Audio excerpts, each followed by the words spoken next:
দেখতে পাচ্ছেন কিনা একটু কমেন্ট করবেন, মানে সাউন্ড ক্লিয়ার হচ্ছে কিনা।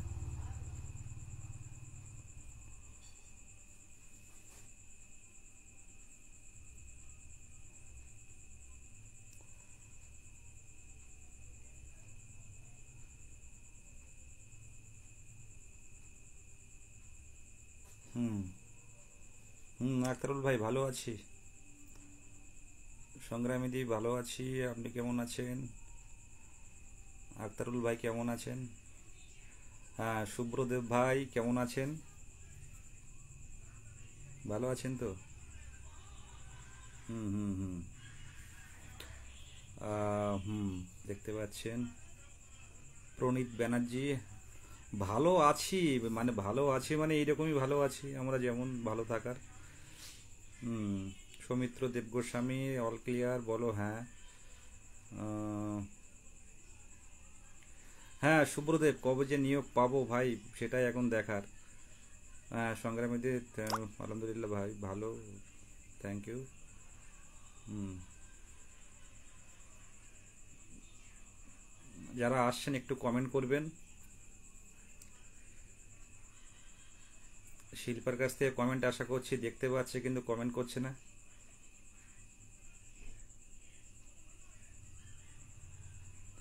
আর রাজেশ সামন্ত ভাই, দাদা কি হবে? হুম। কি হবে বাড়িতে বসে, বা আমরা কি হবে আমাদেরকে হওয়াতে হবে। প্রণীত ভালো নেই দাদা, মোটেও নিয়োগ চাই দাদা। শিল্পা এসে ভালো আছি ভালো থেকো পারবাবুর কাছে চিঠি লেখো, হ্যাঁ ভালো আছি ভালো থেকো পারবাবুর কাছে। শিল্পার কমেন্ট। সব্যসাচী খা বিদেশদার রং কোশ্চেন কেস নিয়ে টেনশন হচ্ছে, কিছু বলো ওটা নিয়ে। রং কোশ্চেন নিয়ে আপাতত কমিটি গঠন হয়েছে, দেখা যাক কি হয়। আমরা সুপ্রিম কোর্ট পর্যন্ত যেতে রাজি। 2022 প্রাথমিক টেট পাস ডিএলএড উইথ কমন্স। রাজেশ সামন্ত দাদা কি হবে? হবে নিশ্চয়ই হবে, এবারেই হবে, সেই লক্ষ্য রেখে এগিয়ে চলেছি। উম, ভালো নেই দাদা। প্রণীত ভালো নেই দাদা, ভালো থাকতে হবে। রিয়া সিংহা বোন কমেন্ট আশা করছি।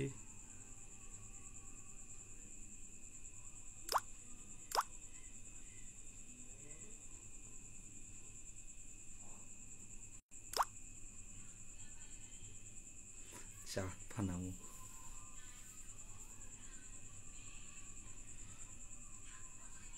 শুনুন, সবার কাছে কিন্তু, আর কারো যদি কমেন্ট থাকে জানার ইচ্ছে থাকে একটুখানি জিজ্ঞাসা করবেন। উম, শামিউল ভাই লিখেছে বেঁচে আছি তোমার জন্য দাদা, সালাম নেবেন। অবশ্যই সালাম, দোয়া আশীর্বাদ থাকবে। অনেকেই খুব ডিপ্রেশনে আছে, টেনশনে আছে, কথা হয় তো সত্যি কথা এটা। এই জিনিসগুলো খুব কষ্টের, যারা এই মানে অভাব দারিদ্রতার সাথে লড়াই করে টেট কোয়ালিফাই করে পূর্ণ প্রশিক্ষিত হয়ে এখনো পর্যন্ত যোগ্য সম্মানটুকু পায়নি, তাদের কাছে প্রত্যেকটা দিন একটা কাটার মতো যাচ্ছে। উম, শরদিন্দু পান ভাই, দাদা তোমার শরীর কেমন আছে? শরীর ভালো আছে, যেমন থাকার। যত দিন যাচ্ছে তত কিন্তু টেনশন, সেই ভালো লাগাটা, আগের মতো যে ভালো লাগা মাধ্যমিক উচ্চ মাধ্যমিক গ্রাজুয়েশন এমএ এইসব এই টাইমটা যেমন ছিল, এখন যত দিন যাচ্ছে, যত জীবন যুদ্ধে যত পদার্পণ করছি, কিন্তু কর্মসংস্থান নেই। এটা দেখেই তো সামনের দিনে কিভাবে চলবে সেটাই তো খুব কষ্টের লাগছে। যাই হোক, চলতে হবে, লড়াই করে বাঁচতে হবে। অমরেন্দু গড়াই, দাদা নোটিফিকেশন কবে আসবে? এই একটা কোশ্চেন সত্যি এটা শোনা জানারই দরকার।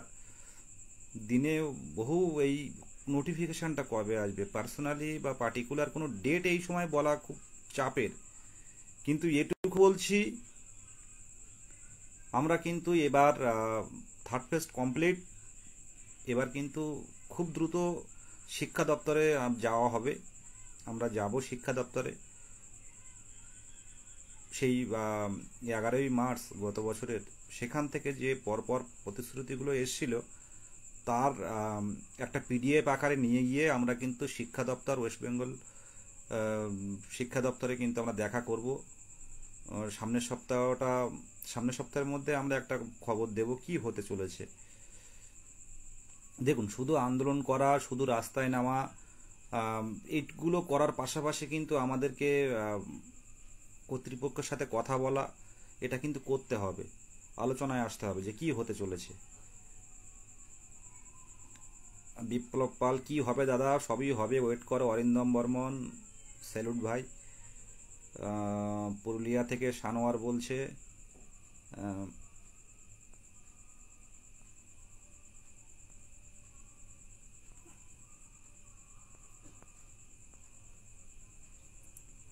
হ্যাঁ, আমাদের মৃৎসা মহন্তা লিখছেন, দাদা ডিসেম্বরে আগে নোটিফিকেশন আসার চান্স আছে? অবশ্যই আছে, আসতে হবে। একটা কথা বলি, যদি আমরা ভেবেই নিই যে ডিসেম্বরের মধ্যে নোটিফিকেশন আসবে না, তাহলে মনে করে রাখুন 2025 সালের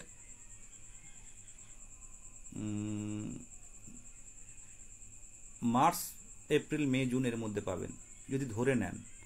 আর যদি মনে করেন না দরকার, সেটা তুলে ধরা হোক আমাদের বার্তাটা প্রত্যেকটা জায়গায়, যে নোটিফিকেশনটা কিন্তু পুজোর আগে নোটিফিকেশনটা আসবে, পুজোর পর আমরা পুজো সবাই মিলে উপভোগ করব, আনন্দ করব, পুজোর পর ফর্ম ফিল আপ শুরু হবে।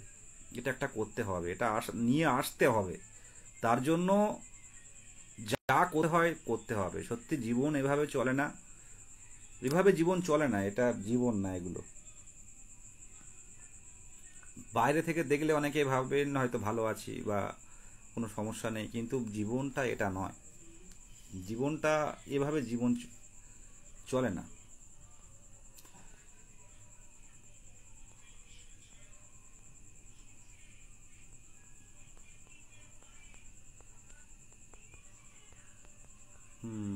দাঁড়ান,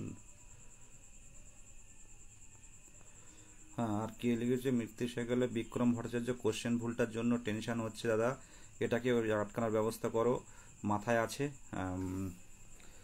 তারপর হচ্ছে মেমডি সাকওয়াত আলী, ভাই বয়সটা শেষ হয়ে যাচ্ছে সত্যি। যারা অপেক্ষায় দিন গুনছে যে একটা সেটেলমেন্ট হয়ে গেলে, চাকরিটা পেয়ে গেলে সেটেলমেন্টটা হয়ে যাব, সংসার করব, বিয়ে থা করবো, কিন্তু তাদের ক্ষেত্রে সত্যি এটা খুব চাপের। হয়তো শুনলে হয়তো ভাবছেন যে, দেখুন মানুষের জীবন একটা, ভাবুন মানুষের জীবন কিন্তু একটা। পরজন্ম, চারবাকপন্থীদের মতো পরজন্মে বিশ্বাসী না আমরা। চারবাকরা যেমন পরজন্মে বিশ্বাস করে না, আমরাও সেই রকম মনে করুন। তো এই জীবন একটা, তো এই জীবনে প্রত্যেকের একটা উদ্দেশ্য থাকে। কিন্তু একটা রাজ্যে যদি 7-8টা বছর কোনো এসএসসি নেই, এসএসসি মানে স্কুল সার্ভিস কমিশন, যেটা আগে প্রত্যেকবার অল্প না হোক কিন্তু এক্সাম হতো, কিন্তু দেখুন আইনি জটিলতা কি কারণে হচ্ছে না সেটা আমার বিষয় না। আমি কারোর দিকে আঙুল তুলছি না, আমার সরকারের বিরুদ্ধেও কোনো অভিযোগ নেই, আমার অভিযোগ বঞ্চনার বিরুদ্ধে, যারা করছে তারাই। তো দেখুন এসএসসি লাস্ট কবে হয়েছে একটু হিসেব করুন তো। প্রাথমিকে নিয়োগ হচ্ছে, একটু দেরিতে হচ্ছে, কিন্তু বেশি বেশি করে দিচ্ছে। কিন্তু দেখুন 2017 সালের পর থেকে আর নিয়োগ হচ্ছিল। তাহলে একটা ছেলে বা একটা মেয়ে যদি মনে করে যে আমি সেটেলমেন্ট হয়ে আমি হয়তো কিছু একটা কর্মসংস্থান করে ডিএলএডটা 2 বছর কষ্ট করে পাশ করে নিলাম, টেট কোয়ালিফাইটা করলাম 5 বছর পর, টেট কোয়ালিফাই করে 2 বছর বসে থাকতে হচ্ছে। এখন কমিটি গঠন, প্রশ্নভুল মামলা, এখন ম্যাট, এখন 5%, এখন আলাদা 10-20 জন, এইসব বাহানা চলবে না, এসব বাহানা চলবে না, পরিষ্কার কথা বলছি। আমাদের অনেকে হয়তো ভয় পান, কিন্তু যাদের বয়স আমরা 30 পেরিয়ে গেছি। আজকে মুর্শিদাবাদের সেই ভাইটার কথা মনে পড়ছিল, যার 40 বছর হতে আর 3 মাস বাকি রয়েছে। সে তো বলছে, ভাই আমার কি করতে হবে বলেন, আমার জীবনের কোনো মূল্য নেই। আমরা একটু ভাবুন না, ব্যাপারটা একটু ভাবুন। পর্ষদ, বড় বড় অফিসার, এইগুলো কাদের জন্য? শুধু ডিএলএড এক্সাম নেবে বলে? ডিএলএড নিয়ে কি হবে? ডিএলএড কোয়ালিফাই করে কি হবে যদি না কোনো রিক্রুটমেন্টটা না আসে? আমি জানি না কি আইনি জটিলতা, আর আইনি জটিলতা সেটা আমরা দেখবো কেন? আইনি জটিলতা মিটিয়েই তাহলে টেট নিতে পারতো, তাহলে আরও 7 বছর ওয়েট করতাম আমরা। বাইরে থেকে দেখলে অনেক কিছু মনে হয় যে এই টেট পাস মানে কি চাকরি? একটু ভাবুন তো, একটু অন্যভাবে ভাবুন, নিজের জায়গা থেকে না, অন্যভাবে ভাবুন তো। এতগুলো চাকরি প্রার্থী যারা অপেক্ষায় দিন গুনছে, এদের প্রত্যেকের একটা করে জীবন আছে, প্রত্যেকের বাড়ির মা বাবা আছে, প্রত্যেকের বাড়ির মা বাবা আছে, প্রত্যেকের বাড়ির ফ্যামিলি আছে, প্রত্যেকের অভাব আছে। এই বারে বারে বলি যে প্রাথমিক টেট মানে প্রাথমিক টিচার বা হতে যারা আমরা আসি, আমরা খুব কোটিপতির ঘরের কেউ নয়। তো সেই জায়গায় দাঁড়িয়ে একের পর এক যদি এরকম হতে থাকে, তাহলে এই অপেক্ষায় কেউ থাকবে না।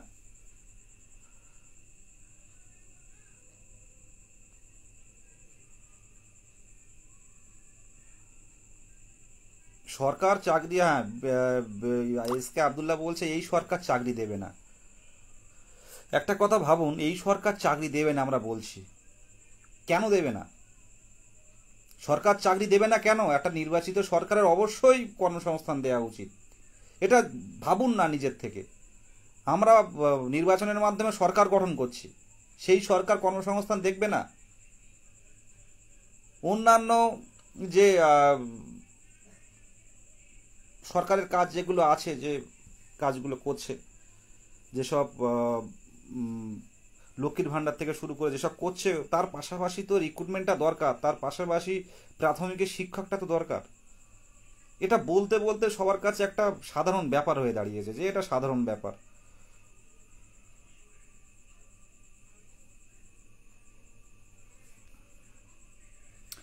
ইমদাল্লু বা ইমদাউদ্দুল্লাহ শেখ ভাই বলছে যে বিয়ে আর হবে না মনে হচ্ছে। বিয়ে হবে না, এটা কিছু বলার নেই।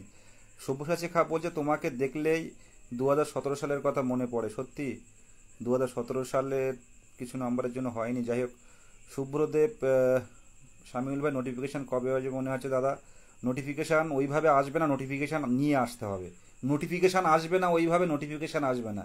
আবারও বলছে নোটিফিকেশান নর্মালি আসবে না। অভিষেক ব্যানার্জি জেনারেল কাট আপ নিচে নিয়ে কিছু কথা বলো। হ্যাঁ, জেনারেল কাট আপ এবং একাডেমিক এই বিষয়টা সম্পূর্ণ নির্ভর করছে, পুরোপুরি নির্ভর করছে সম্পূর্ণ ভ্যাকান্সির উপরে। ভ্যাকান্সি যদি বেশি আসে সবাই কিন্তু রিক্রুটমেন্ট পাওয়ার সম্ভাবনা আছে। পাশের রাজ্যের দিকে বিচার করুন না, পাশের রাজ্যগুলো যেভাবে প্রাথমিকে টেট কোয়ালিফাই মানে বিহারে, তারা বিহারিরা তো চাকরি পেয়ে পাচ্ছে, তার সাথে সাথে বাঙালিরাও চাকরি পেয়ে যাচ্ছে। সেখানে বাংলা কেন হবে না? শুধু বড় বড় ভাষণ দিলে হবে না। অনেকে আমাকে বলে তৃণমূলপন্থী, আমি জানি না কেন বলে। আমি কোনো পন্থী না, কোনো পন্থী থাকলে এতদিন হয়তো কোনো না কোনো দপ্তরে চাকরি করতাম। আমাকে নিয়ে অভিযোগ করা হয়। শুধু এটুকু বলছি যে দেখুন, এতটা বছর শিক্ষার বিষয় মানে শিক্ষার দিকটা যারা এই শিক্ষকতার স্বপ্ন নিয়ে আছে, দেখুন আমার মেসে আরও অনেকে আছে, এসএসসি পড়তে পড়তে এসএসসি হয় না, কি করবে বেচারারা? সব টিউশনি পড়াচ্ছে, এইভাবে দিন কাটছে, কোনোভাবে নিজের জীবন নিয়ে কোনো কিছু পদক্ষেপ নিতে পারছে না। এরকম বহু যুবক চোখের সামনে দেখতে পাই, সাইকেল চালিয়ে চালিয়ে গিয়ে গিয়ে বাড়ি বাড়ি টিউশনি পড়ায়। আমাদেরও তো জীবন আছে।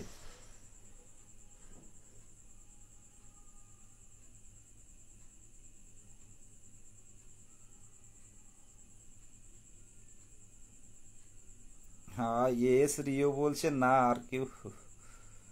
হ্যাঁ, মেহবুব ভাই সালাম নেবেন, হ্যাঁ আপনিও নেবেন। উম, হ্যাঁ, খুব দ্রুত দেখা করছি শিক্ষা দপ্তরে।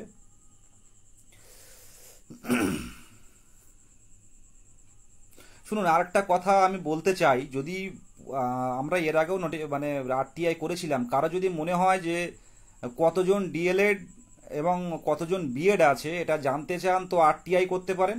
আরটিআই করলে আম, আমাদের প্রত্যেকটা গ্রুপে এর আগেও দেওয়া হয়েছে, 6 মাস আগেও দেওয়া হয়েছে, যে আরটিআই করলে আপনি যদি 30 দিনের মধ্যে কোনো রিপ্লাই না পান, 30 দিনের পর আপনার 30 দিন পর আপনি ফার্স্ট অ্যাপিল করবেন, আবার একটা আরটিআই করবেন।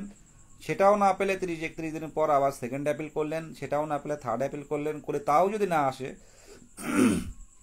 আপনি আরটিআই এক না দেওয়ার কারণে কোর্টে রিট পিটিশন জমা করতে পারেন।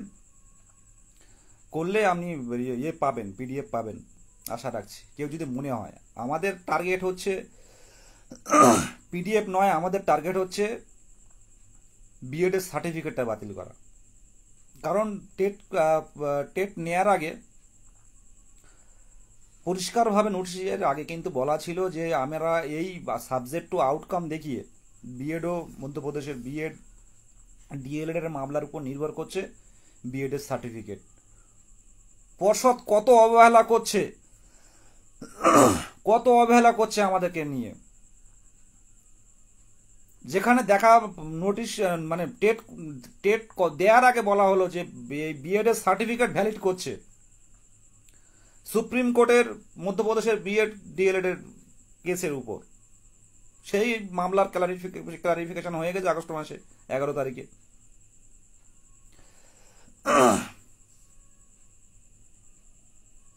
সেটা এখনো পর্যন্ত পর্ষদ দেখাতে পারলো না যে এতজনের সার্টিফিকেট বাতিল করেছি। বিএড একটা কথা ভাবুন তো, বিএড যদি প্রাথমিকে বসার ক্রাইটেরিয়ার মধ্যে না থাকে, প্রাথমিকে বিএডদের জন্য না পরিষ্কার সেটা জানিয়ে দিয়েছে। সরি, প্রাথমিকে যে বিএড প্রাথমিক বসতে পারবে না, প্রাথমিক টেটে বসতে পারবে না বিএড, সেটা পরিষ্কার জানিয়ে দিয়েছে সুপ্রিম কোর্ট মহামান্য আদালত। সেইখানে দাঁড়িয়ে এখনো পর্যন্ত সার্টিফিকেটগুলো ফেলে রেখেছে কিসের কারণে? কিসের কারণে? তাদের 22-24 দিয়ে তারা বিএড ডিএলএড করে আবার আমাদের মধ্যে ঢুকবে। আর একটা কথা বলি, এই কথাগুলো আমি বলি, বিএড এর সার্টিফিকেট বাতিলের জন্য এগোই আমরা। 2022 প্রাথমিক টেট পাস ডিএলএড ঐক্যমঞ্চ এই জেলার পক্ষ থেকে আমি 1594 যাতে 14 সালে 6 নম্বরকে যাতে না দেয় সেই জন্য লড়ছি। আমরা 22-এর 1060 কেসের মাধ্যমে যাতে 22-এর কোশ্চেন ভুল মামলা থেকে আরো একজন না যুক্ত হতে পারে আমাদের মধ্যে, সে কারণেও লড়ছি আমরা। তো এইসব কারণে কিন্তু বিভিন্ন সোশ্যাল মিডিয়ায় আমার নামে যারা ওর থেকে উপকৃত হতো, যারা ম্যাটে 1 নাম্বার পেলে পাস করবে, ম্যাট 1060, ম্যাট 1594, যারা 1 নাম্বার পেলে পাস করবে, তারা কিন্তু আমাদের বিরোধিতা করে। বিভিন্ন গ্রুপে, হোয়াটসঅ্যাপ গ্রুপে আমাদের নামে কিন্তু কম বেশি করে বলে। তো আমি বলি যে আমি কাউকে কোনো কিছু বলি না, যে দেখুন যা হবে আইনি। আমার অনেক বন্ধু আছে, এনআইএস, আমার একটা বন্ধু আছে এনআইএস, সে হচ্ছে একসাথে পড়াশোনা করেছি, টেট কোয়ালিফাই করেছি একসাথে, সে বেরিয়ে গেছে। তো তার সাথে আমার কিন্তু শত্রুতা নয়, আমি বলবো আইনি পথে লড়াই হোক, কিন্তু হোয়াটসঅ্যাপ গ্রুপে নাম নিয়ে কোনো কিছু লেখা, এনআইএস এর বিরুদ্ধে যাওয়া বা আমি এনআইএস এর বিরুদ্ধে বা বিএড এর বিরুদ্ধে কোনো কারণে আইনি পথে আমরা যদি যাই, আমরা চাইবো যে আমাদের টেট কোয়ালিফাইড যারা আছি, ডিএলএড 24 মাসের ডিএলএড পূর্ণ প্রশিক্ষিত টেট পাস, তাদের মধ্যে যেন একজন না আসে। এবার যারা 1 নাম্বারের জন্য পাস করতে পারেনি, কোয়ালিফাই করতে পারেনি, তারা চেষ্টা করবে পাস করার, আমরা চেষ্টা করবো পাস না করানোর। তো এটা আইনি বিষয়, কোর্টের মাধ্যমে আমাদের লড়াই হবে। কিন্তু বিভিন্ন হোয়াটসঅ্যাপ ফেসবুক গ্রুপে কিন্তু আমাদের নামে বিভিন্ন কমেন্ট এসব লেখে, কিন্তু এগুলো ঠিক না।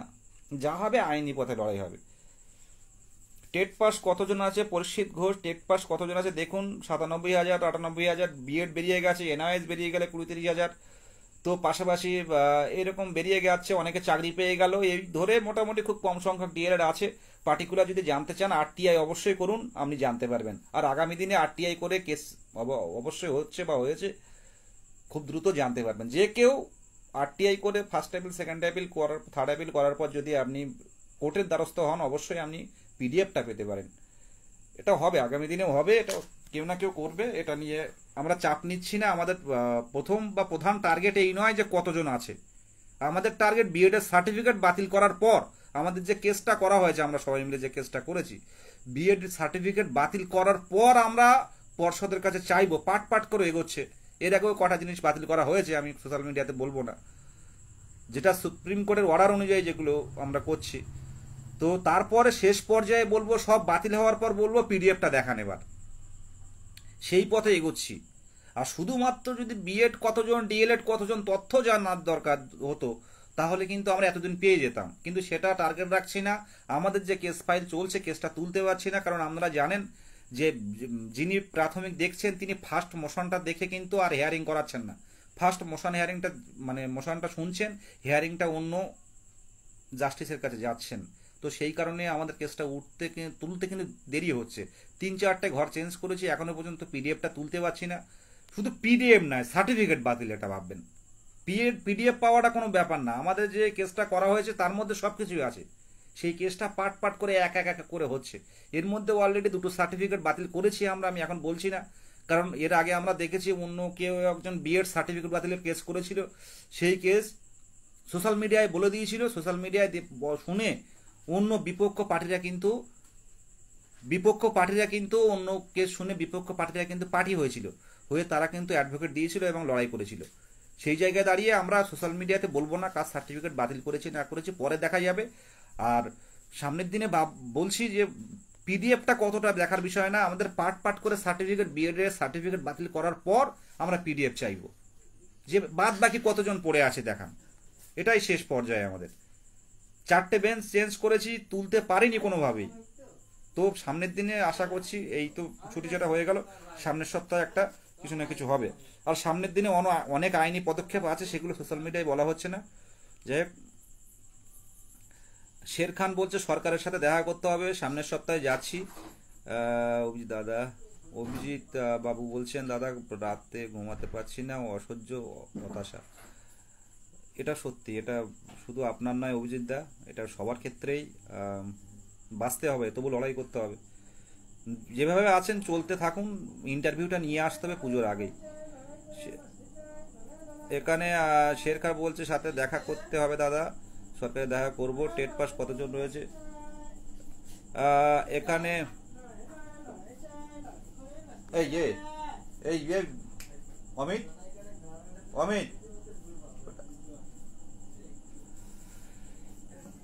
হ্যাঁ, যাই হোক, নিশান তানবীর বলছে বয়স্ক বাবা মার সঙ্গে বউ বাচ্চা কিভাবে সম্ভব দাদা? বয়সও পেরিয়ে যাচ্ছে, টেট পাস করেও অশান্তি আর মানসিক যন্ত্রণা, কিভাবে বাঁচা যায় বলুন দাদা? বুঝতে পারছি, এটাই তো কেউ বুঝতে পারছে না। শেরখান 2025-এর বয়স শেষ, 2025-এ সমীর কবির 2025-এ বয়স শেষ। দেখুন, ভাবুন, এই শামীম কবির ভাই বলছেন, দাদা বলছেন যে 2025-এ বয়স শেষ। ভাবতে পারছেন জীবনে আর মানে এই যে শিক্ষক হওয়ার স্বপ্ন, আমাদের যাদের বয়স আছে আমরা ভাবছি না। একটু ভেবে দেখুন তো, টেট কোয়ালিফাই করলো, ডিএলএড পূর্ণ প্রশিক্ষিত হলো, কিন্তু বয়স চলে যাচ্ছে, বয়স নেই। এটা কেমন লাগে না? স্বপ্নে দেখলেও যেন কেমন লাগে না, একটু ভাবুন না। এমন কিন্তু অনেকেই আছে। এর জন্য দায়ী কে? একটু ভাবুন তো, যার বয়স চলে যাচ্ছে, টেট পাস সার্টিফিকেট কাছে আছে, একবারও ইন্টারভিউ যায়নি, এটা নিজের দিয়ে ভাবুন তো।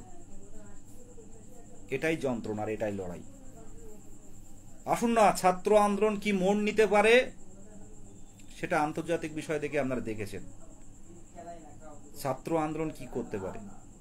আমরা চাইছি না কোনো মানে অশান্তি, বা আমরা চাইছি না কোনোভাবে কোনো বিশৃঙ্খল পরিস্থিতি তৈরি করতে, কিন্তু আমাদের এবার ইন্টারভিউ দিতে হবে। পরিষ্কার এবং একদম চোখে চোখ রেখে বলছি, ইন্টারভিউ কিন্তু এবার দিতে হবে। হবু শিক্ষক বলে কিন্তু 2 বছর কিন্তু আমরা কিন্তু চুপচাপ বসে আছি,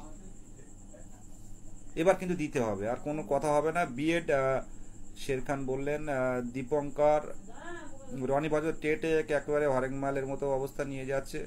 হ্যাঁ, টেটটা একেবারে হরেংমালের মতো নিয়ে যাচ্ছে প্রত্যেকবার। রনি ভট্টাচার্য ঠিকই বলেছেন। শান্তু নন্দী বলছে আন্দোলন ডাক দাও। আন্দোলনের আগে দেখুন, আন্দোলন করা যাবে, শুধু রাস্তায় নেমে আন্দোলন করলাম, মিছিল করলাম, এটা নয়। সাথে সাথে কিন্তু আলোচনায় যেতে হবে। 3rd ফেজটা কমপ্লিট হলো, এই সপ্তাহটা পেরিয়ে গেল। আমরা সামনের সপ্তাহে আমরা যাচ্ছি, পুরো শিক্ষা দপ্তরে যাচ্ছি। আমরা শিক্ষা দপ্তরের সাথে কথা বলতে হবে, আমাদের সাথে কথা বলবো যে কি অবস্থায় আছে। তো তারপর আমরা দেখব তাদের চিন্তা ভাবনা, তাদের কি করতে চাইছে ওনারা, সেই অনুযায়ী আন্দোলনের ডাক দেব। শুধু আন্দোলন করলে, শুধু রাজপথে নেমে কি দরকার? একটাবার কথা বলি, 3rd ফেজটা পর্যন্ত আমাদের বলেছিল আটকে রাখতে, 3rd ফেজটা হোক, তারপর তোমাদের বিষয়টা ভাববো। এবার আমরা যাব, আর তো কোনো চাপ নেই, আর কোনো আইনি জটিলতা নেই। তাই এখন এই মুহূর্তে আন্দোলনের ডাক দিচ্ছি না। আমরা অবশ্যই চিন্তা ভাবনা আছে, কাজ চলছে, এটুকু বলি, বসে নেই আমরা। হ্যাঁ, 22 পাসকে বসিয়ে রেখে জিতেন সহিস ভাই, 22 পাসকে বসিয়ে রেখে আবার নতুন টেট নেয়, তাহলে পর্ষদের সরকারের অনেক জুলুমবাজি করে। আবার নতুন টেট নেবে, আবারও বলছি আবার নতুন টেট নেবে, 24-এর টেট নেবেন, এটা মাথায় রাখবেন। বিএড সার্টিফিকেট বাতিলটা কেসটা কি এলো, ওটা বললাম। টিটু ঘোষ বিএড সার্টিফিকেট বাতিলের কেসটা বললাম। এই কেসটা এখন আমাদের টোটাল টার্গেট, এই কেসটা আমাদের তুলতে হবে। 4টে বেঞ্চ চেঞ্জ করেছি, 4টে বেঞ্চ, এখনো পর্যন্ত কেসটা তুলতে পারিনি। শুনুন, যখন রিট পিটিশন হয়, মোশনটা দেখছেন এক জাস্টিস, মহামান্য জাস্টিস দেখছেন মোশন যেটা হয় ফার্স্ট হেয়ারিং, যেটা সেকেন্ডগুলো অন্য বেঞ্চে চলে যাচ্ছে, যার ফলে সব বেঞ্চের জাস্টিসরা ঠিক টাইমে থাকছেন না, কোনো সময় আন্দামান চলে যাচ্ছেন সার্কিট বেঞ্চে। যাই হোক, এই সমস্যায় কিন্তু হচ্ছে এই কদিনে। তো আশা রাখছি সামনের সপ্তাহের মধ্যে বা এই মাসের মধ্যে যাতে কিছু করা যায়। বিএড এর সার্টিফিকেট বাতিলটা আমাদের প্রধান লক্ষ্য এবং প্রধান টার্গেট। আর ম্যাটটা আসছে, আপনারা জানেন ম্যাটের বিষয়টা 1594, যারা ফান্ডিং করেননি, বারবার বলতে ভালো লাগে না, বিষয়টা ভেবে দেখবেন। যদি 1 লক্ষ পাস আমাদের মধ্যে ঢোকে, আর আমাদের অস্তিত্ব থাকবে না।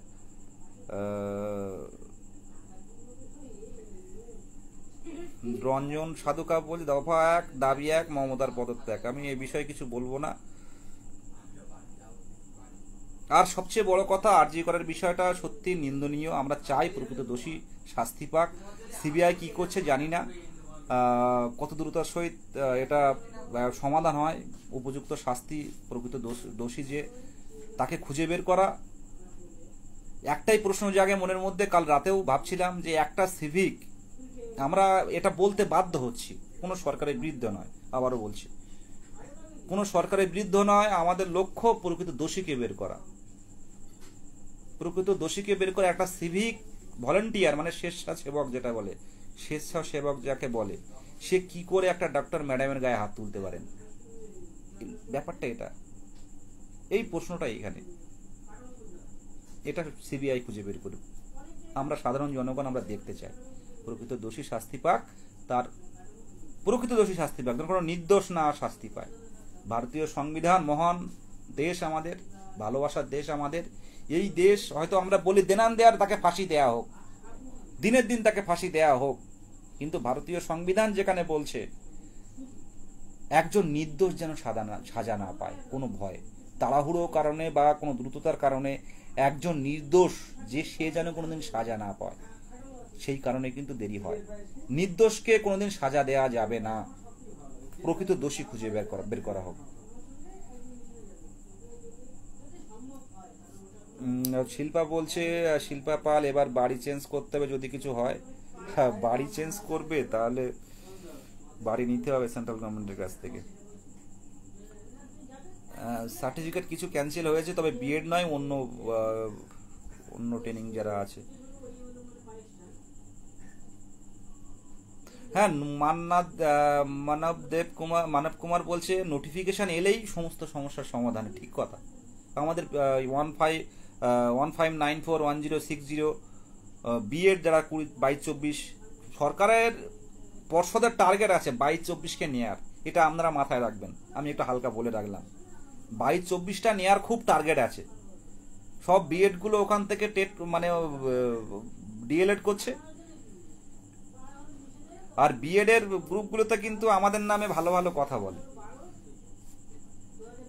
আমরা যারা 22 টেট বা ডিএলএড পাস করে 22 টেট কোয়ালিফাই করেছেন, ডিএলএড পূর্ণ প্রশিক্ষিত হয়ে 24 মাসে ডিএলএড করে যারা টেট কোয়ালিফাই করেছেন, তাদেরকে বলবো আপনারা এত সংঘবদ্ধতা কম কেন?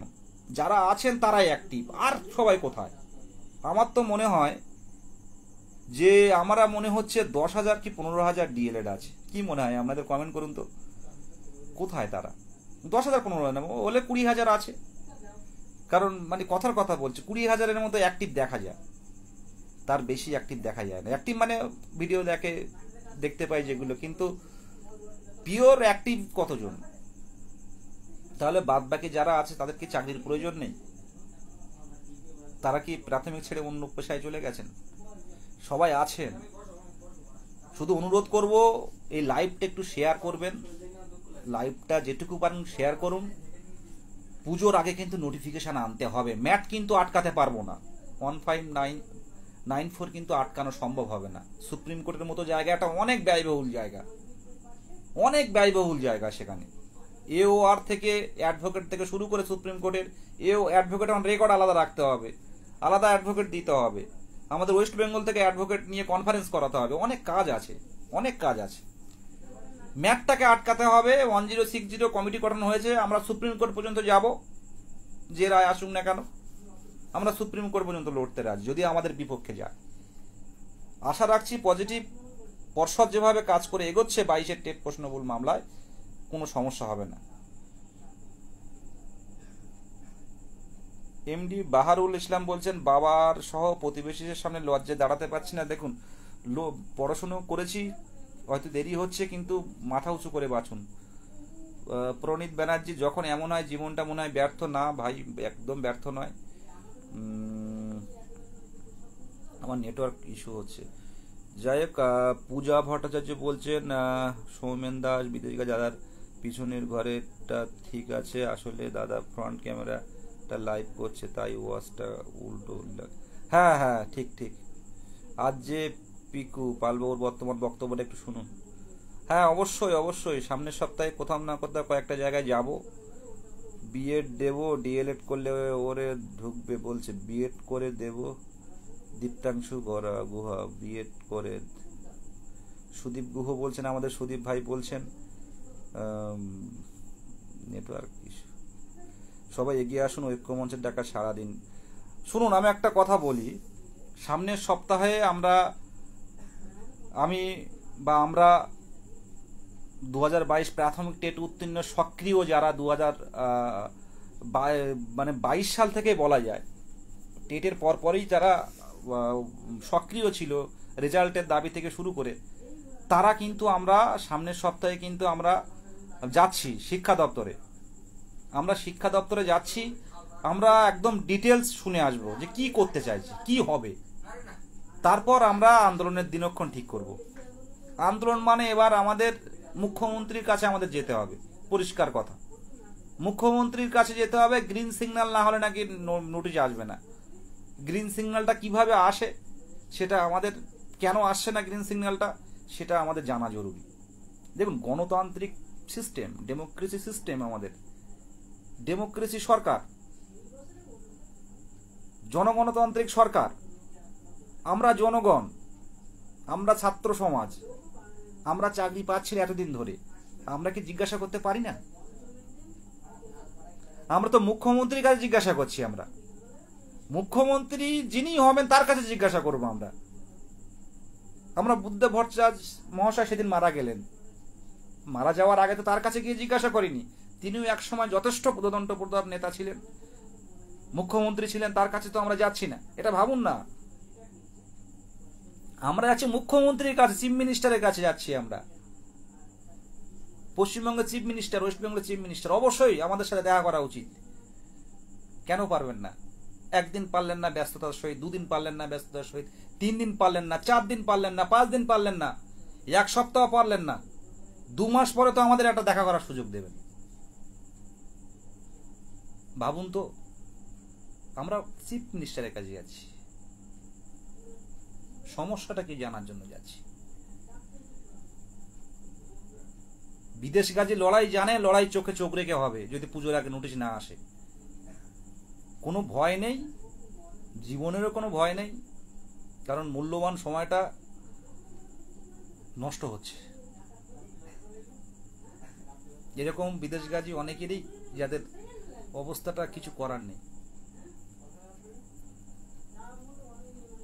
আমার থেকেও বাজে অবস্থা অনেকের আছে, চপ বিক্রি করে, মুড়ি ঘুগনি বিক্রি করে, ভালো এডুকেটেড, বিএড আছে, ডিএলএড আছে, দুটোই আছে। এসএসসি হয় না, তারপরে আবার ডিএলএড করেছে, পরে আবার টেট পাস করেছে। বলুন না, ভালো করে বাংলার সন্তান কি করবে? চপ মুড়ি ঘুগনি যদি বিক্রি করতে হয়, তাহলে কেন 1 লক্ষ টাকা 1.5 লক্ষ টাকা খরচ করে? এখন নাই ডিএলএড কম টাকায় হচ্ছে, আগে তো ডিএলএড কম টাকায় হতো না। অনেকে আছে সরকারি থেকে করেছে, খুব কষ্ট করে পড়াশুনো করেছে, খাতা বানিয়েছে, তারপর যদি এখন টেট কোয়ালিফাই করলো বিভিন্ন জায়গায় কোচিং নিয়ে, তারপর এখন যদি না দেন তাহলে এটা এটা কি একটা বঞ্চনা নয়? এই বঞ্চনা 1 দিন 2 দিন 3 দিন 4 দিন হতে পারে, 4 মাস হতে পারে, তাই বলে 2 বছর, 2 বছর তাই বলে? যখন বলবো তখন আমরা জঙ্গি আন্দোলন করি, আমাদের পিছনে লাগিয়ে দেওয়া হয়, সমস্যা সৃষ্টি করছি। যখন প্রতিবাদ করব তখন এই মুখ আটকানো হবে। কিন্তু 1 দিন আটকানো যায়, 2 দিনে আটকানো যায়, 3 দিন আটকানো যায়, 4 দিনের মধ্যে কিন্তু আটকানো যায় না, এটা ভাববেন। বিশ্ব ইতিহাস, আন্তর্জাতিক ইতিহাস প্রমাণ, বাস্তিল দুর্গ পতনদার প্রমাণ, স্বৈরতন্ত্র। ইচ্ছে খুশি সবকিছু করা যায় না। ফরাসি বিপ্লব, জুলাই বিপ্লব, পাশের দেশেও দেখলাম একটা ছোট্ট কোটা আন্দোলন থেকে কি করে ফেললো।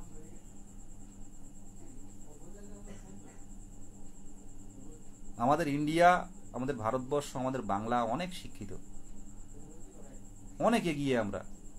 আমরা কোনোদিন আন্দোলন করি কিন্তু দেশের প্রতি ভক্তি, রাজ্যের প্রতি ভক্তি রেখে, সরকারি সম্পত্তির প্রতি ভক্তি রেখে আমরা কিন্তু তাদের কোনো কিছুই করি না। শান্তিপূর্ণভাবে পুলিশের পাহারায় কিন্তু আন্দোলন করি, আমাদের দাবিগুলো তুলে ধরি, ভদ্রভাবে বাড়িতে ফিরে আসি। তো এইরকম দিন দিন 1 দিন 2 দিন 4 দিন এরকম যদি করতে থাকি আমরা, এটা তো আনন্দ করে কেউ যায় না, আমরা আনন্দ করে যায় না কেউ। আমরা যারা এই শিক্ষক হওয়ার স্বপ্ন নিয়ে এখনো বসে আছি, কিন্তু আমাদের বয়সে অনেকে তামিলনাড়ু, গুজরাট, কেরালা এইসব জায়গায় কাজ করছে, তারা খুব সচ্ছল এখন।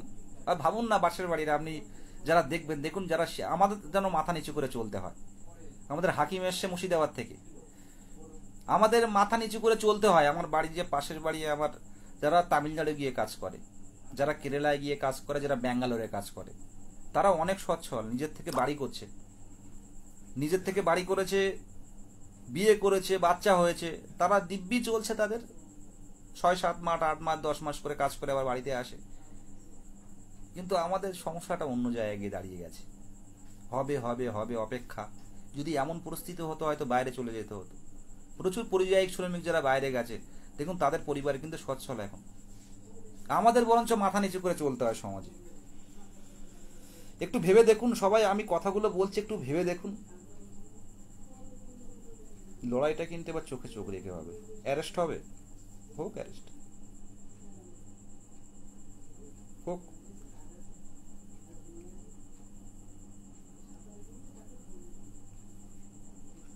হোক, কোনো অসুবিধা নেই।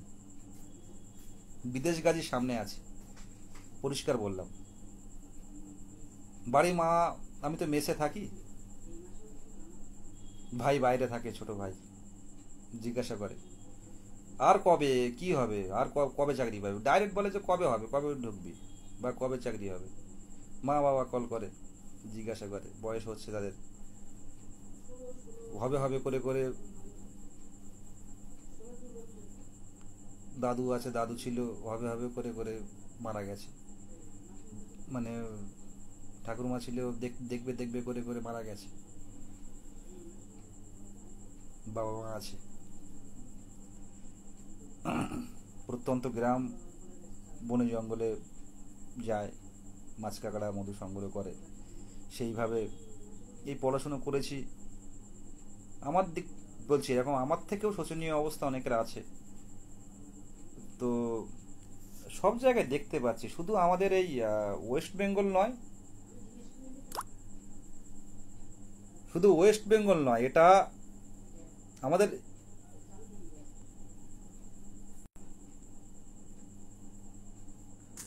শুধু ওয়েস্ট বেঙ্গল নয়, এটা সেন্ট্রাল গভর্নমেন্টেরও একই রকম অবস্থা তৈরি করছে। ওয়েস্ট বেঙ্গল শুধু একটা রাজ্য, কিন্তু বর্তমানে পরিস্থিতিতে আপনি দেখুন তো সেন্ট্রাল গভর্নমেন্টের জব কিসে আছে, যেগুলো একদম না নিয়ে নয় সেইগুলো নিচ্ছে, সিজিএল টেল এইসবগুলো জাতীয়। গ্রুপ ডি হয় না কেন বলুন তো, রেলের গ্রুপ ডি, একটু ভাবুন তো আপনারা। শুধু আমরা ওয়েস্ট বেঙ্গল তো শিক্ষার ক্ষেত্রে বঞ্চনা সৃষ্টি করছে, এটা শিওর, কিন্তু তার সাথে সাথে সেন্ট্রাল গভর্নমেন্টের কথা ভাবুন, সেন্ট্রাল গভর্নমেন্টের কথা ভাবুন। সেন্ট্রাল গভর্নমেন্ট টেটের আগে যে গ্রুপ ডি গুলো হতো, আগের সরকার থাকাকালীন যে গ্রুপ ডি গুলো হতো, রেলের গ্রুপ ডি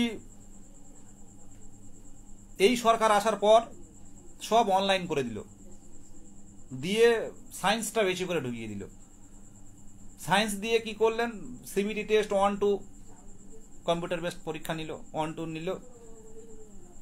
সায়েন্সের ছেলেমেয়েরা কিন্তু বেরিয়ে যাচ্ছে, কিন্তু যারা আর্টস নিয়ে যারা পড়াশোনা করার চেষ্টা করছে, চাকরি পাওয়ার চেষ্টা, তারা কিন্তু ওই কোশ্চেনগুলো পাচ্ছে না। কিন্তু আগের সরকার যখন ছিল সেন্ট্রালে, তারা কিন্তু ইতিহাসটা বেশি দিত। ভেবে দেখুন, যারা একটু পুরনো আছে তারা আমার লাইভ দেখলে বুঝতে পারবে, ইতিহাসটা বেশি দিত, জিকেটা বেশি রাখতো। তাতে কিন্তু সাধারণ ছেলেমেয়েরা চাকরি পাওয়ার একটা পথ তৈরি হতো। কিন্তু বর্তমান পরিস্থিতিতে গ্রুপ ডি পাওয়া মানে WBCS ক্র্যাক করার মতো অবস্থা। তাও এক্সাম নিচ্ছে না। টেটে রেলে এক্সামটা নিলে কিন্তু অনেক কর্মসংস্থান কিন্তু ওখানে পেয়ে যায় অনেকে। এত কিন্তু মানুষের মধ্যে এই সমস্যাটা তৈরি হতো না। সেন্ট্রাল গভর্নমেন্টের প্রচুর পদ কিন্তু খালি, প্রচুর পদ খালি। এটা কিন্তু আমরা প্রতিবাদ করছি না।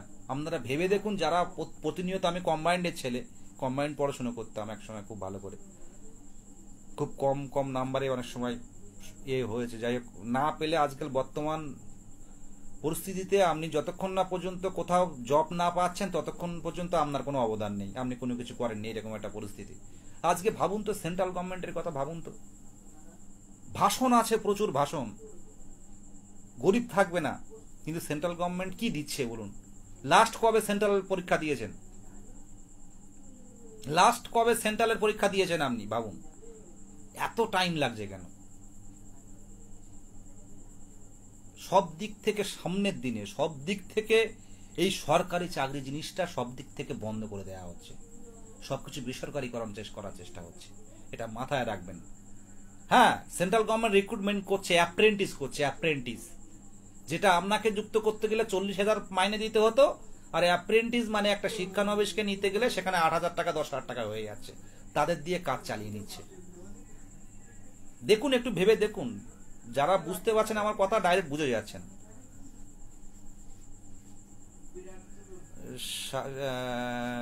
শশীভূষণ শাহ দাদা, আমাদের নোটিশ চাই তোমাদের সবার নেতৃত্বে।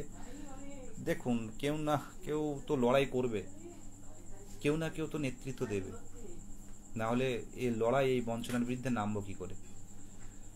তবে একদিন নয়, একদিন করে করে আজকে এই জায়গায় এসছি। যতক্ষণ না পর্যন্ত ইন্টারভিউ নোটিশ না আসছে, আমরা কিন্তু এই থার্ড ফেজ হয়ে গেল, কিন্তু এবার বসে নেই। আমার কিন্তু গতকাল থেকে কিন্তু আমি কিন্তু খুব টেনশনে আছি, এবং প্রচুর টেক্সট বা কল আসে, সবার টেক্সট কল রিপ্লাই দিতে পারি না, দিই না। তো সামনের দিনে না, আমরা সেপ্টেম্বরের মধ্যে নোটিশ চাই। অক্টোবরে কিন্তু পুজোর ছুটি পড়ে যাবে, সেপ্টেম্বরের মধ্যে আমাদের নোটিফিকেশনটা চাই যে এই ডেট পর্যন্ত পূর্ণ প্রশিক্ষিত ডিএলএড যারা আছে তারা ফর্ম ফিল আপ করতে পারবে। আমরা পরে কি আছে, পরে 22-24 না নিলে আইনি জটিলতা তৈরি হবে, এসব আমরা দেখব না। আমাদের নোটিফিকেশন চাই। অনেকক্ষণ হলে এবার শেষ করে দেব। আমাদের দাদা বিশ্বজিৎ সরকার এসছে, লাইভ দেখছেন। মোফারজেল লস্কর, টিচারের স্বপ্ন থেকে যাবে, বাস্তবে রূপান্তরিত হবে না। নেগেটিভিটি নয়, এগিয়ে চলুন। সরকার দেখেছেন, একবার 42,000, একবার 16,500, একবার 12,000 সামথিং দিয়ে কিন্তু করেছে। আগামী দিনে 50,000 ভ্যাকান্সি, 50,000 এত লাগবে না, বাদ দিয়ে এত লাগবে না। বিহারে প্রচুর দিচ্ছে, বিহার, ত্রিপুরা, ঝাড়খণ্ডেও হচ্ছে। ভাবুন না, দিল্লিতে গেলে দেখা যায় পশ্চিমবঙ্গ সেখানে বসে আছে সব আন্দোলনে, কিন্তু যেখানে ঝাড়খণ্ড দেখো আমরা চিনি না, ঝাড়খণ্ড কি কোনো খবরে থাকে? বিহার কি কোনো খবরে থাকে? উড়িষ্যা কি কোনো খবরে থাকে? ত্রিপুরা কি কোনো খবরে থাকে? কিন্তু ওয়েস্ট বেঙ্গল সবার মাথার উপরে থাকে। দিল্লিতে গিয়ে দেখা যায় সে ওয়েস্ট বেঙ্গলের টিচার নিয়োগ নেই প্রাথমিকে, কিন্তু পাশের রাজ্য টেট কোয়ালিফাই মানে টিচার। এই জিনিসটা খাওয়াতে হবে, এই জিনিসটা কিন্তু পুরো বাস্তবে পরিণত করতে হবে। টেট কোয়ালিফাই মানে চাকরি, WB টেট কোয়ালিফাই মানে চাকরি। কেউ বসে নেই কিন্তু, শুধু 22 বসে রয়েছে। 2017 কেউ নেই, অল্প কিছু বসে আছে। 2014 পুরো সাব হয়ে গেছে, 14 আর কেউ বাকি নেই। 2014 সব বেরিয়ে গেছে। 42, 16,500 আবার 12 জনের মধ্যে ঢুকেছে। শুধু 22 বাকি রয়েছে। এদেরকে বের করা হোক, এদেরকে বের করা হোক, কথায় আসা হোক। পর্ষদ সভাপতি, দরকার শিক্ষামন্ত্রীর সাথে কথা বলবো, কি করতে চাইছেন শিক্ষামন্ত্রীর সাথে কথা বলবো, যিনি ওয়েস্ট বেঙ্গল মানে শিক্ষামন্ত্রী, যিনি এডুকেশন মিনিস্টার, যিনি তার সাথে কথা বলবো। দরকার হয় মুখ্যমন্ত্রীর সাথে কথা বলবো আমরা। যে প্রসেসে আছে, বারে বারে আন্দোলন করতে গেলে পুলিশ বলে তোমরা একটা প্রসেসে এসো, কিন্তু প্রসেসে অনেকবার গিয়ে দেখেছি, কিন্তু দেখা হয় না শেষ পর্যায়ে গিয়ে। ব্যস্ততা আমাদের বাদ দিয়ে উন্নয়ন হতে পারে না, উন্নয়ন হতে পারে না।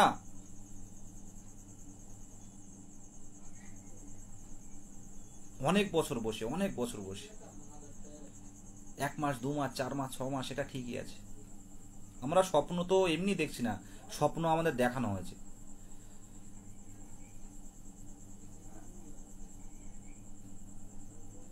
পাশে থাকুন শশীভূষণ, পাশে থাকুন, আমরা আছি আপনার সাথে। মানব কুমার বলছেন আমাদের একমাত্র লক্ষ্য 2022 রিক্রুটমেন্ট নোটিশ এবং 2024 স্টেট। 24 স্টেটের আগে 24 স্টেট কোনোভাবেই আমাদের সাথে আসবে না, পরিষ্কার বলে দিচ্ছি। এটা আমার ব্যক্তিগত মতামত, তবে এটা কনফার্ম। আর 24 স্টেটে কোনো আসার কোনো প্রশ্নই আসে না। এগুলো আর বলবেন না, এগুলো আর বলতে পার। সদানন্দ দা এসছে। সদানন্দ বসাক, কেমন আছো ভাই? দাদা কেমন আছো?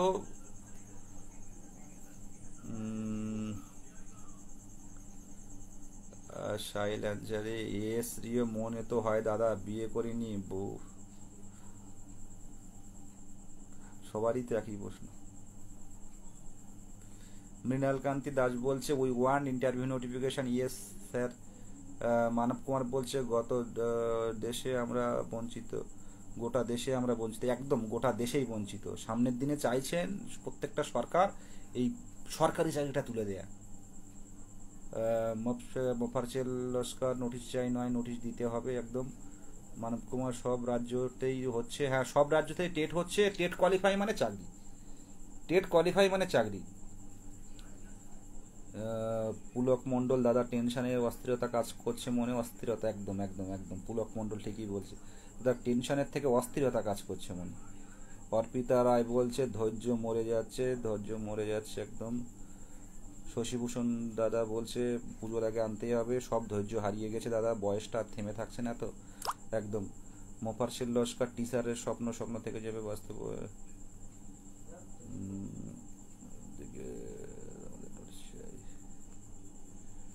সাহিল ভূষণ দেখো। ঝন্টু দাস দাদা বল দাদা তোমার ফোন নম্বরটা একটু দাও, আমাকে মেসেঞ্জারে টেক্সট করো, একসময় দেবো। সদানন্দ বসাক বলছে ভালো আছি দাদা। হ্যাঁ ভালো আছো, ভালো থাকো। এবছর নোটিশ আনতেই হবে, নাহলে ম্যাট আটকাতে পারবো না। হাফিজুল ইসলাম বলছে দাদা বলছে জোর আন্দোলন করো জয় সিনে। হ্যাঁ স্যার, জোর আন্দোলন করতে হবে, আন্দোলন করছি। কিন্তু যদি কোনো মানে কি বলে, যে কথা শুনতে পায় না, কোনো বধির যদি না শুনতে পায়, কত চিৎকার করা যায়, কত চিৎকার করব। দেখছে, সব কিছু জানছে, কিন্তু তারপরও চুপচাপ থাকছে। কিন্তু এইভাবে আর কতদিন? টানদেব দাদা 2022 2023 একসাথে হবে না তো? ভাববার বিষয়, বলেছি যাতে না হয় সে বিষয়টা চাপিয়ে রেখেছি। জানুন 2022-এর টেটের রেজাল্ট কত আগে বেরিয়েছিল, 2023টা বের হচ্ছে না কেন? কিন্তু সামনের দিনে কতটা কি পারবো এই সোশ্যাল মিডিয়াতে বলবো না, তবে পরিষ্কার বলছি 23 আমাদের সাথে কোনোভাবেই যেন না আসে। 23 আমাদের সাথে বাংলার ইতিহাসে প্রাথমিকের ইতিহাসে কোনো প্রাথমিক টেট কোয়ালিফাইরা দুটো টেট নিয়ে একবারে রিক্রুটমেন্ট পায়নি। প্রত্যেকটা প্রাথমিকের ইতিহাসে আমরা জানি। আমাদের অতনুদা আসলেন লাইভে, অতনু জানা দাদা, অনেকেই সবাই চিনেন, ভালোবাসি দাদাকে। যে প্রাথমিক টেটের ইতিহাসে 2014 বলুন, 2009 বলুন, 2017 বলুন, প্রত্যেকটা প্রাথমিক টেটে কিন্তু একবার অন্তত, দুবার তো পেয়েছে, কিন্তু একবার অন্তত কিন্তু ইন্টারভিউ পেয়েছে। একমাত্র 22 টেটটাই কিন্তু ব্যতিক্রম। তারপর আবার বলছে 23 আসবে। তীব্র প্রতিবাদ জানাই, তীব্র প্রতিবাদ। আমরা যারা বেসরকারি কাজ করেন, আমাদের সদানন্দা আছে, সবাইকে বলছি, মালদা থেকে প্রসেনজিৎ আছে ভাই, সবাইকে বলছি, আমাদের মুর্শিদাবাদের ভিক্টর আছে, সবাইকে বলছি, রিয়া আছে আমাদের ব্যারাকপুর থেকে, এবার একটু পথে নামুন। সামনের সপ্তাহটা দেখব কি করতে চাইছে, আমরা শিক্ষা দপ্তরে যাচ্ছি, তাহলে কিন্তু আমাদের নোটিশ আমরা ছিনিয়ে আনতে পারবো। যাই হোক দাদা, তোমাকে অনুসরণ করি। মিল্টন সরকার, তুমি এগিয়ে যাও, আমরা সঙ্গে আছি। Thank you. মাসুদ মল্লিক, দাদা ডিপ্রেশনে চলে যাচ্ছি। ডিপ্রেশনে যেও না, একটু আনন্দে থাকো, পড়াশুনো করো মাসুদ ভাই, পড়াশুনো করো। আর ইন্টারভিউ গ্রুপ, যেখানে ইন্টারভিউ আলোচনা হচ্ছে ঐক্যমঞ্চের, সেখানে একটু পড়াশুনো করো, ডেমো প্র্যাকটিস, কোশ্চেন আলোচনা, বাচ্চাদের 1 to 5 টেক্সট বুকগুলো আলোচনা যেগুলো হচ্ছে টেলিগ্রাম গ্রুপে, সেখানে যুক্ত হন। হ্যাঁ, সবাইকে একটা বার্তা দিতে চাই, যদি আপনারা ইন্টারভিউ আলোচনা করতে চান, অবশ্যই ইন্টারভিউ আলোচনা করুন, গ্রুপ আছে, খুব পজিটিভ আলোচনা হচ্ছে। যারা জয়েন্ট আছে তারা জানে। শেক্সপিয়ার মালিক, দাদা কেমন আছো? ভালো আছি শেক্সপিয়ার। মৃণাল মণ্ডল বলছে, দাদা সত্যি ঘুমোতে পারি না, সত্যি ঘুমোতে পারি না। সদানন্দ বসাক বলছে, আমার তো জীবন যৌবন সব শেষ। সত্যি, আর বয়স নেই, 40 বছর হতে গেল, জীবন যৌবন শেষ। 2014 কয়েক নাম্বার, আর 2017 2 নাম্বারের জন্য পাশ করতে পারিনি, তার অপরাধ এটা। 2014 পাশ করতে পারিনি আমরা জানি, আর 2017 2 নম্বরের জন্য পাশ করতে পারিনি। 40 বছর পার হতে গেল, ভেবে দেখেছেন? এখন বলছে জীবন যৌবন, আমার তো জীবন যৌবন সব শেষ। আর 8,000 টাকার এই সদানন্দ বসাক কাজ করে একটা কোম্পানিতে, আর বাড়ি পূর্ব বর্ধমান, সাথে কাজ করেন, এই পথে যাতায়াত করেন, কি করবে? কষ্ট আছে, কষ্ট আছে। তবে আমরা খুব আনন্দিত, অনেকে আছে যারা চাকরি পেয়েও কিন্তু আমাদের পাশে দাঁড়ায়। অনেকে হাই স্কুলের টিচার, অনেকে প্রাথমিকের টিচার, অনেকে অন্য ডিআই আছে, অনেক ডিআই আছে আমাদের পাশে আছে, অনেক অফিসাররা কিন্তু যোগাযোগ রাখেন। তো এটা কিন্তু আমাদের কাছে একটা মানে সৌভাগ্য বলতে পারেন। অনেক টিচার পাশে আছে। অনেকে হয়তো ভাবে চাকরি পেলে হয়তো মানুষ চেঞ্জ হয়ে যায়, কিন্তু এটা ভুল ধারণা। কিছু কিছু ক্ষেত্রে এটা ব্যতিক্রমও দেখা যায়। মাহবুব রহমান, দাদা কেমন আছো? মাহবুব দাদা কেমন আছো? দাদা আমরা কতজন? মুখ্যমন্ত্রীকে বার্তাটা গেলে, যদি কোনোভাবে মুখ্যমন্ত্রীকে বার্তাটা যায়, শেক্সপিয়ার বলছে এটা ভেবে দেখো, সর্বশেষ মুখ্যমন্ত্রী শেষ কথা বলে, মুখ্যমন্ত্রী অথবা অভিষেক। হ্যাঁ অবশ্যই। যাই হোক, এবার আমি শেষ করব আপনাদের মূল্যবান কথা রাখার জন্য। এমডি কবিরুল ইসলাম দিনাজপুর থেকে বলছে, দাদা we are losing your hope day of by day. হ্যাঁ একদম একদম ভাই। হ্যাঁ, আমাদের মুর্শিদাবাদ থেকে ভিক্টর দে বলছে, আর কিছুদিনের মধ্যে গুরুর মুখে একটা চওড়া হাসি দেখব। শুধু আমার নয়, প্রত্যেকটা 22 স্টেট যাদের বয়স হয়ে গেছে, একাডেমি খুব লো, যাদের বয়স হয়ে গেছে আর পাবে না সুযোগ। এই সব ভাইয়েদের, এই সব দাদাদের একমাত্র তোলার পথ হচ্ছে ভ্যাকান্সি। এটা ভাববেন, যাদের একদম বয়স শেষ পর্যায়ে এসছে।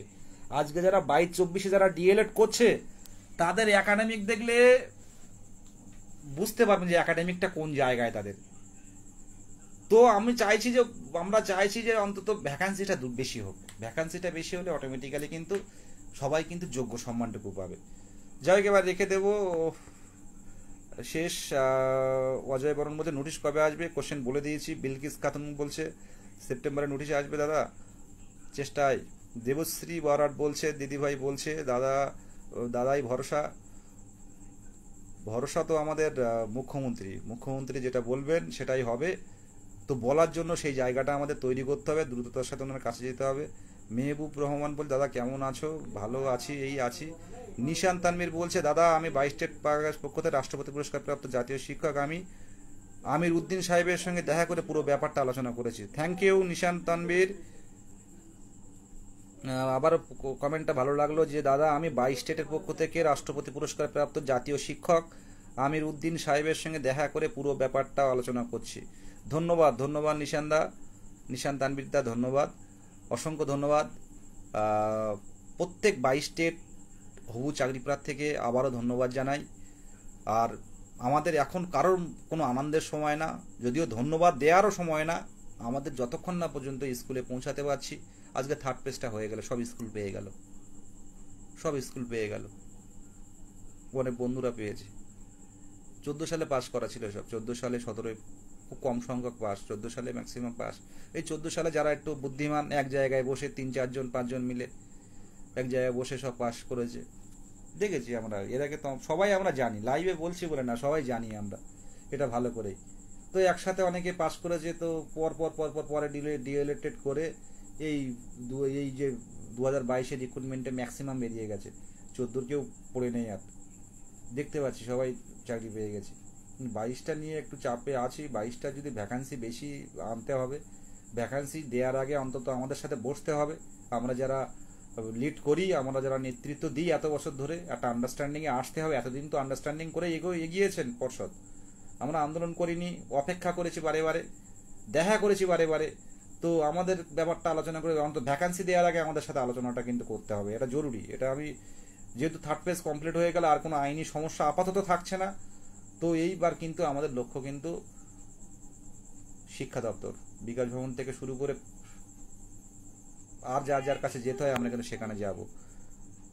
ধন্যবাদ সবাইকে, সংগ্রামী অভিনন্দন সবাইকে, ভালো থাকবেন এই বলে শেষ করছি। শুভরাত্রি। আবার মাঝে মাঝে লাইভে আসবো। আপনারা কেমন আছেন? সবার সাথে তো ফোনে কথা বলা সম্ভব হয় না, তো সেই কারণেই মাঝে মাঝে লাইভে আসি। এবারে আসবো, এবার 3rd পেজটা কমপ্লিট হয়ে গেছে। এবারে আমাদের কিন্তু প্রধান কাজ কিন্তু ইন্টারভিউটা পড়তে থাকুন, টুকটুক করে পড়তে থাকুন, ডেমোটা প্র্যাকটিস করুন, কারণ যোগ্যতা অর্জনের জন্য আমাদের আরও পড়তে হবে, আরও বেশি জানতে হবে। মোহাম্মদ মন্ডল বলছে ইমিডিয়েটলি ভিজিট করতে হবে, বলো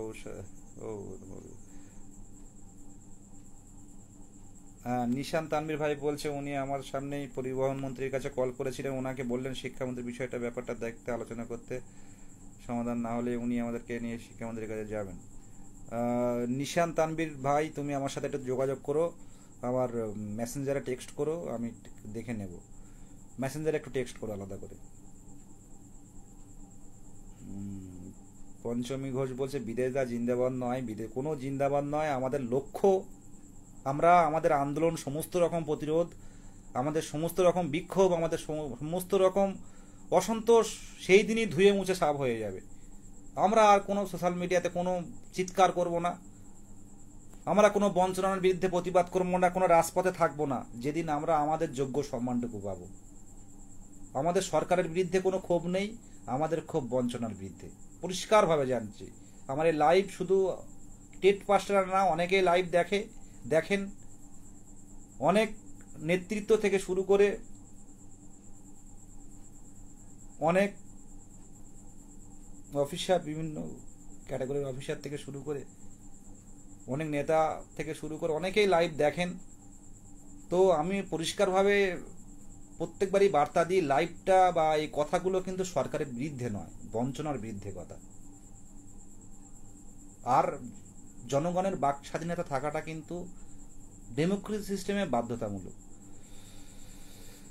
কবিরুল ভাই বলছে দাদা বিদেশ দা is our icon, thank you দাদা, তোমার সামনে এগো, আমরা সব পাশে আছি, উত্তম প্রামাণিক, আপনার জন্য চাকরির আশা আছে না তো থাকবে না। দেখুন, সববারই আমার জন্য নয়, আমার মনে হয়েছে যে এই যেভাবে সাধারণ ছেলেমেয়েরা, আমার একটা বন্ধু ছিল, সে 1 নম্বরের জন্য পাশ করতে পারেনি। আমার লড়াইটা কোনখান থেকে শুরু, আমার রাজু গাজী বলে যে নাম আপনারা জানেন, 1 নম্বরের জন্য পাশ করতে পারিনি। তো তার আগেও আমরা ছোটোখাটো আন্দোলন করতাম। আমার সেদিন থেকে মনে হয়েছিল, তারপরে কোর্ট থেকে 1 নাম্বার দিয়ে 82 করিয়ে পাশ করালো, তারপর সবাই পাশ করলো, সেও পাশ করলো, কিন্তু রাজু গাজী কিন্তু আর নেই, সে সুইসাইড করলো। আমার বক্তব্যটা এখানে, রাজু গাজী তার একজনই, তার বাবা মায়ের একটাই সন্তান। আমার সাথে রোজ কথা হতো, কথা হতে হতে আমরা পড়তাম, ও 2007-এর টেটে 1 নাম্বারের জন্য কোয়ালিফাই করতে পারেনি। তো যখন সবাই চাকরি পাচ্ছে, সবাই দেখতে পাচ্ছি ইন্টারভিউ হচ্ছে, যা ভ্যাকান্সি দিয়ে সবাই হয়তো চাকরি পেতে পারে, এরকম একটা ব্যাপার। ও 1 নাম্বারের জন্য হয়নি, কোর্টেও গেছিল। সেই কেস আমাদের প্রাক্তন বিচারক অভিজিৎ বাবু উনি রায় দিয়েছিলেন, 82-তে টেট কোয়ালিফাই করিয়েছিলেন। সেটা যদিও পরবর্তীকালে ডিভিশনেও গেছিল। যাই হোক, 82-তে টেট কোয়ালিফাই বর্তমানে সিটেটের মতো। তো সেই রাজু গাজীটা কিন্তু আর নেই। আজকে যারা মানে দিন দিন ডিপ্রেশনে, টেনশানে, এবার হয়তো হবে না। যদি প্রত্যেকবার প্রাথমিক টেটটা হতো, প্রত্যেকবার প্রাথমিক টেট হলো, প্রত্যেকবার রিক্রুটমেন্ট হতো, তাহলে কিন্তু কেউ ডিপ্রেশনে যায় না। একটু ভেবে দেখুন, এবার হলো না, সামনের বার তো আবার আসছে, এবার থেকে পড়া শুরু করি। কেউ পেলো না, মনে করুন এবারে কেউ চাকরি পেলো না, তার সামনের বার আবার হবে এই টাইমে, প্রত্যেকবার ঠিকঠাক করে। তাহলে সামনের বার ভালো করে দেখি, যেমন এসএসসি হতো আগে, তাহলে আগে দেখি এবার হয়নি, সামনের বার হবে, তাহলে কেউ কিন্তু ডিপ্রেশন পড়তো না। কিন্তু একটা টেট যদি 5 বছর লেগে যায়, টেটের মানে টেট কোয়ালিফাই করে যদি 2 বছর লেগে যায়, তাহলে ডিপ্রেশন থেকে মানুষের মৃত্যু আসতে পারে। একটু বলুন। আমি প্রত্যেকজনকে বলবো, রাজু গাজী বেঁচে থাকলে হয়তো চাকরি পেত। আমি সবাইকে বলবো, যারা এই ডিপ্রেশন, অবসাদ, বিষণ্ণতা, অস্থিরতার কথা বলছেন, তাদেরকে সবাইকে বলবো পজিটিভ থাকুন। আজকে মেঘলা আকাশ, দেখবেন মেঘলা আকাশ কিন্তু সবসময় থাকে না। মেঘলা আকাশ কিন্তু একসময় বৃষ্টি হয়ে দেখবেন আকাশ পরিষ্কার হয়ে যায়, রোদ বেরিয়ে যায়, সেই রোদে আবার আমাদের গা গরম হয়ে যায়। কেউ এই সমস্যা, কেউ ডিপ্রেশন, অবসাদ এইসব ভাববেন না। দেখবেন একদিন ঠিক এই জায়গা থেকে যখন নিজের নামটা অ্যাসিস্ট্যান্ট টিচার হিসেবে আপনি জয়েন করবেন, নিজে জয়েন করবেন, তখন দেখবেন সমস্ত কষ্ট, সমস্ত বিষণ্ণতা, সমস্ত ডিপ্রেশন, সমস্ত অস্থিরতা সব বেরিয়ে গেছে জীবন থেকে। ভালোভাবে চলতে পারবেন। রাজু গাজী আজকে বেঁচে থাকলে আজকে চাকরি করতো। ওর যা রেজাল্ট ছিল, শুধু 1 নম্বরে টেট কোয়ালিফাই করতে পারেনি। সেখান থেকেই আমার লড়াইটা আরও জোর হলো। আগেও লড়াই করতাম, কিন্তু সেইখান থেকে আমার মনে হয় বঞ্চিতদের বিরুদ্ধে লড়াই করাটা আমার কর্তব্য। আজ যদি আমরা না এগিয়ে আসি, আর যদি আমরা প্রতিবাদ না করি, কে করবে? সবাই যদি চাকরি করলাম, নিজের সংসার নিয়ে থাকলাম, তাহলে আগামী দিনের এই যে বঞ্চনার বিরুদ্ধে লড়াইটা কারা করবে? যেটুকু পারি চেষ্টা করি। তাই আপনারা ভালোবাসেন। আজকে সেই জন্য বলবো যে হয়তো কষ্ট হচ্ছে, একটু মানে একটু কষ্ট করে থাকুন, দেখবেন অবশ্যই একটা মানে একটু কষ্ট করে থাকুন। আমার একটা চার্জ 9% চলে এসে একটা গল্প করতাম, যে একটা হলিউড সিনেমা রয়েছে যেখানে পুরোটাই ডুবে গেছে, মানে নৌকায় আস্তে আস্তে পুরোটা ডুবে গেছে। সেইভাবে কি করে নৌকাটা ডুবে যাওয়ার পরও সেই নৌকার পিছনে বসে সে কি করে জীবনটা বাঁচিয়েছিল। তো একটা টাইগারও ছিল সাথে। তো এই কাহিনীটা, এই মনে করুন লড়াইটা এরকম, আমরা কিন্তু ভেসে আছি, কুল পেয়ে যাব, ঠিক তীর পেয়ে যাব। সেই তীর পেয়ে গেলে কিন্তু জীবনটা এসে যাবে। কেউ হাল ছাড়বেন না, লক্ষ্য স্থির রাখুন, নিজের বর্তমান কাজ করুন, সামনের দিনে কি হবে দেখা যাবে। আমি এই কথাটুকু এই কারণেই বললাম, আমার এক বন্ধু রাজু গাজী, সে চিরতরে, আপনারা যারা প্রাথমিক ইতিহাসে আছেন তারা জানেন রাজু গাজী সুইসাইড করে মারা গেছিলেন। আমাদের ইতিমধ্যে স্বস্তি রানী এসে যুক্ত হলো পূর্ব বর্ধমান থেকে, শাহিদুল আসলো নদিয়া থেকে, আমাদের সুতেশনা আসলো আসানসোল থেকে, আমাদের শুভজিৎ হাওড়া থেকে, আমাদের রিয়াকে দেখতে পাচ্ছি, প্রসেনজিৎকে দেখতে পাচ্ছি, অনেকক্ষণ ধরে লাইভ দেখছে। নেটটা হয়তো শেষ হয়ে যাবে, তার জন্য দুঃখিত। ভালো থাকবেন। আমি যে লাস্ট গল্পটা করলাম এটা মাথায় রাখবেন, ভেসে যাচ্ছি কিন্তু একদিন তীর খুঁজে পাবো। সে সময় আমাদের সমস্ত আনন্দটাই কিন্তু আমরা পাবো। এই টাইমটা কঠিন সময়, এই কঠিন সময়টা লড়াই করছি আমরা। এই কঠিন সময় থেকে বেরিয়ে আমরা কিন্তু সুখের সময় আসবে। ধন্যবাদ ও সংগ্রামী অভিনন্দন সবাইকে। অনেকক্ষণ লাইভ হলো। আমাদের কবিরুল ভাইয়ের কমেন্টটা পড়ে শেষ করব। উনি বলছেন দক্ষিণ দিনাজপুর থেকে, উত্তরবঙ্গ থেকে, যে দাদা আমাদের রাজ্যের বুদ্ধিজীবীরা কি সব ঘুমিয়ে গেছে? কোথায় গেল সব কবিরা? যদি আজ কোনো কাজী নজরুল ইসলামের মতো বিদ্রোহী কবি থাকতো, তাহলে আমাদের এই যন্ত্রণা নিয়ে কবির মাধ্যমে বর্ণনা করতো। একদম। একদম একদম বুদ্ধিজীবীদের তো এগিয়ে আসা দরকার। আজকে কিছু একটা অঘটন ঘটলো প্রাথমিক নিয়ে, তখন সংবাদে লেখা হবে, হাজার হাজার পাতা লাইভ ডিবেট, 24 ঘন্টা 50 ঘন্টা এর সাথে ওর সাথে আলোচনা, বিশাল কিছু হবে। কিন্তু মানুষ যখন সমস্যায় থাকে তখন কিন্তু বলে না, সবাইকে বলেন। একটা সমস্যা তৈরি হলে তখন আলোচনা হয়, সমস্যা হওয়ার আগে সমাধান কেউ খোঁজে না। যাক, ধন্যবাদ সবাইকে, ভালো থাকবেন, সুস্থ থাকবেন, শুভরাত্রি সবাইকে।